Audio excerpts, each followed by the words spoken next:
Hello everybody and welcome back to another tutorial video. Today's video is going to be air-to-air stuff in the Hornet. We have, I'll just show you real quick.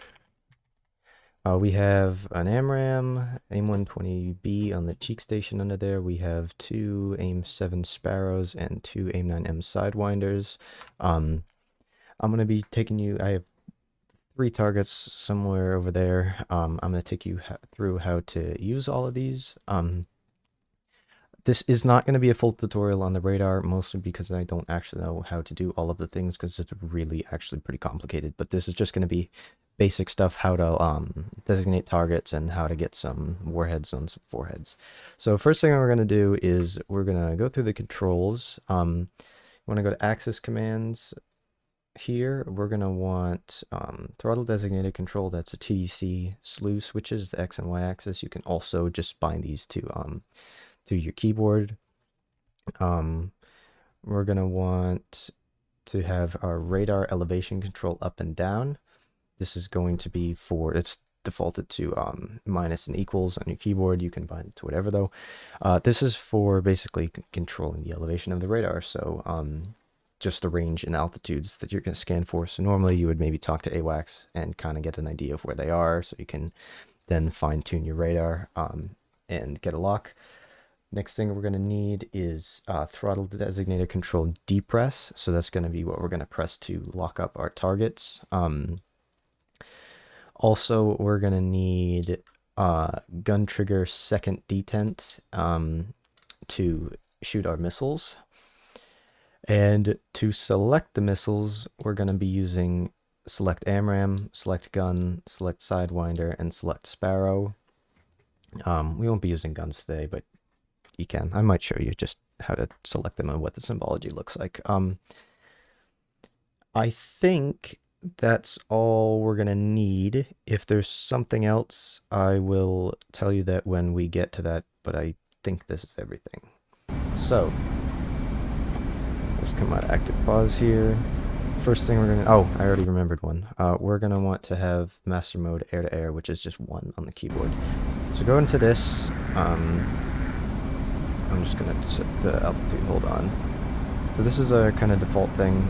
I'm going to change these. I like to set, we can set this one to stores, and we'll just have radar on our right MPD as it is by default. I like to set the azimuth that it's going to be scanning at to about 80, because basically if you have the farther the range and the wider the search azimuth that you're scanning, the longer it's going to take for those radar pulses to return to you. So the more you fine tune it, the faster you'll get those returns, and the more easily you can maintain a lock and find targets. But you want to kind of balance it, because if it's really short range and narrow azimuth, then you're not going to be able to find anything. And if it's too far and too wide, then it'll take you a long time to find things still, and it'll be harder to maintain locks on targets. One thing that I also already forgot that we're going to need is sensor control switch right, left, and probably forward to switch between what sensors we have, soy or sensor of interest. So we're going to want to do sensor control switch right, and as you can see, that actually, we can see this 16 that's here, that's our F-16 targets that we have up ahead, already being shown on our radar. As soon as I press TC right, that locked up that target. But what we're going to do is just undesignate that. So you can see over here we have some contacts ahead. We'll shorten our range down to this, and we can shorten this down to about 60 or so. So we're going to slew over that target. You can see its speed it's going at Mach 0.7. It's at, there's a few targets there, so this one is at Mach 0.6 and 20,000 feet, or at 19,000 feet. So this is the first one we find. We're going to press TDC depress on that, and then you can designate a second target like this. So this is our primary, and then you just have to press sensor control switch right to select that, to designate that or to lock that target. Now you come over here, we have some target data range, I think that's in feet. The altitude of the target, the airspeed of the target, aspect, etc. first, let me go into active pause real quick. Actually, I don't need to do that. What we want to do, we'll fire our AMRAM first, so that is going to be press the AMRAM select button, and you can see that it says AB1.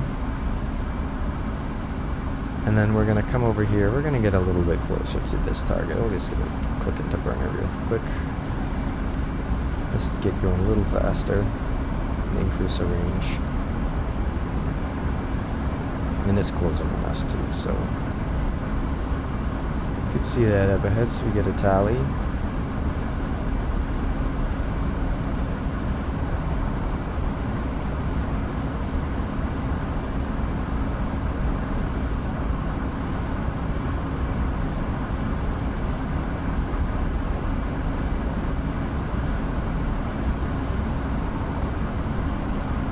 can also see that up here we have a lock thing.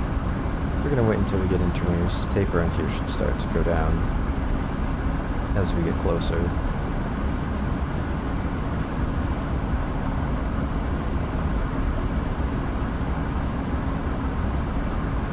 You can see that's actually, I'm going to pause this real quick. This right here, you could see it was going down as we got closer. Now that I active paused it, they were still moving and I wasn't. It started to get farther away. We want to get it in between these arrows here for our optimum range. I think this is minimum range, or maximum range rather, and this is probably where we want to be, in between these two, more optimum range. So we'll unpause this here. Let's see, that goes down as we get closer.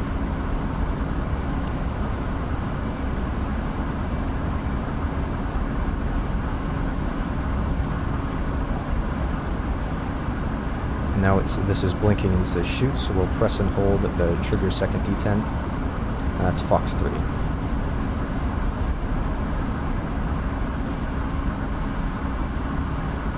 can also see that that has turned red because it's been identified by our IFF system as a hostile. We lost the lock. Oh, actually, I don't know what the lost thing means, to be honest, because we still have a lock maintained. And you can see a message listed. So that's splash 1, F16. Picker press, TDCD press again, unlock that. Next thing, because we're out of AMRAMs, we can press Sparrow select, and you can see the difference in symbology. AMRAM has that dashed circle. Sparrow is a smaller area, and it's just a solid circle. There's one target over here. We'll do the same thing. TDCD press on that. Come on. And we'll do it again. Now we have a hard lock on this.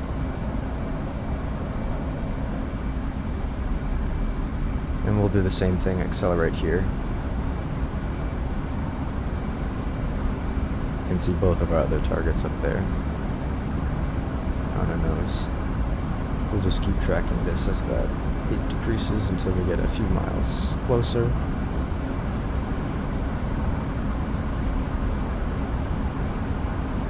Typically I would recommend using AMRAMs because they're more modern and more advanced, have more range, can track targets better. They're active radar instead of semi-active radar like the Sparrows are. But sometimes I'll use Sparrows if I'm doing a mission that takes place before when they were more commonly used. They were being phased out by the late 90s for the most part.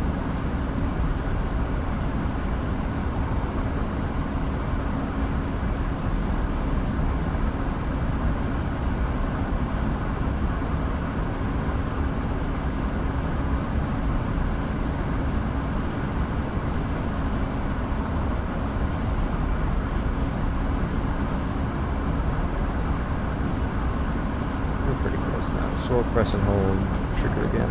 That's box 1.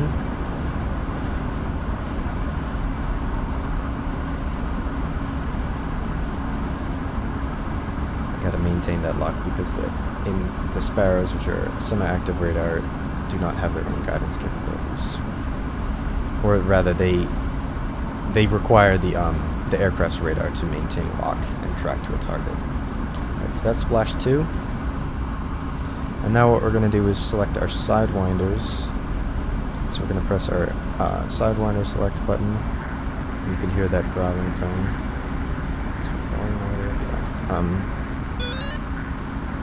So we'll start looking around, and also if you look outside you can see that circle. The AIM-9Ms do not have as wide, their seekers do not have as large a field of view as the AIM-9 X-rays, the more modern ones.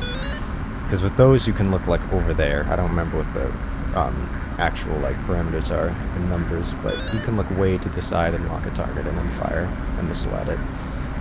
But it automatically slaves to where you're looking, which is useful.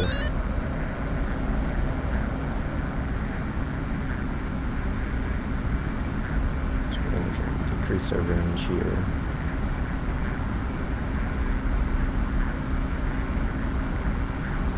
Decrease the altitude we're looking at. Just to cheat a little bit, let's see where it is. 20,000 feet over there. There it is. Tally.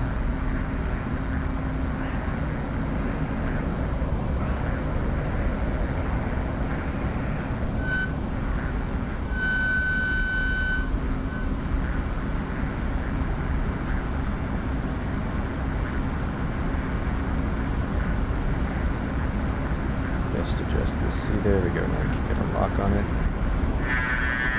And when you lock a target, it will automatically slave the seeker to it. So we can go box 2.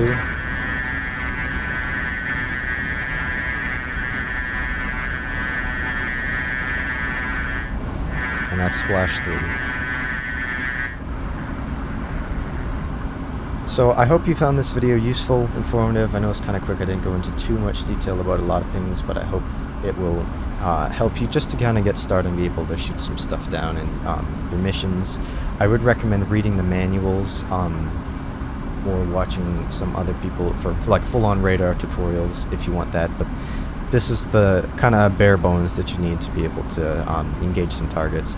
So as I said, I hope that you found this video helpful. If you want to consider subscribing, I would really greatly appreciate that, and I'll see you in the next video.